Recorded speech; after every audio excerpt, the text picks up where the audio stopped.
लातूर महानगरपालिकेत काँग्रेस भाजपा थेट लढत, काय म्हणते लातूर, उद्या लातूरकर ठरवणार.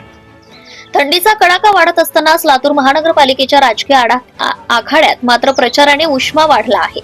काय म्हणते लातूर या प्रश्नाचे उत्तर शोधण्यासाठी सर्वच पक्षांनी आपली शक्ती पणाला लावली आहे. प्रामुख्याने काँग्रेसचे मंत्री आमदार अमित विलासराव देशमुख, भाजपाचे माजी मंत्री आमदार संभाजी पाटील निलंगेकर यांची प्रतिष्ठा पणाला लागली आहे.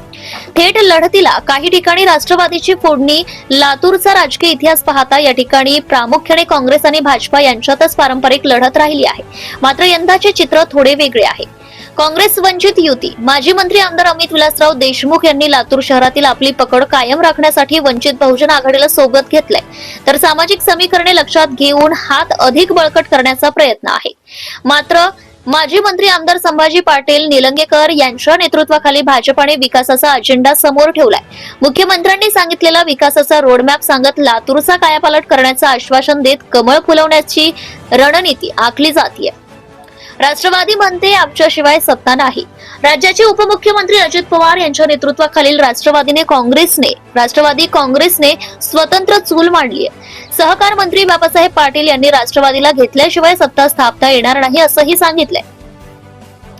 तर निवडणुकीच्या प्रचारात प्रामुख्याने लातूर शहरातील रस्ते, पाणी पुरवठा आणि ड्रेनेज लाईन या मूलभूत सुविधांवरनं आरोप प्रत्यारोप होत आहेत. काँग्रेस लातूरच्या अस्मितेचा मुद्दा उचलते, तर भाजपा ट्रिपल इंजिन सरकारचे फायदे सांगत मतदारांना आकर्षित करते.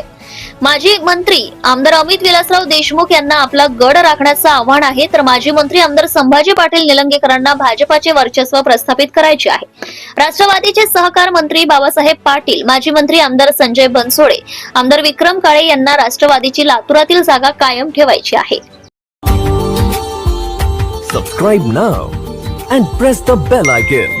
Never miss an update.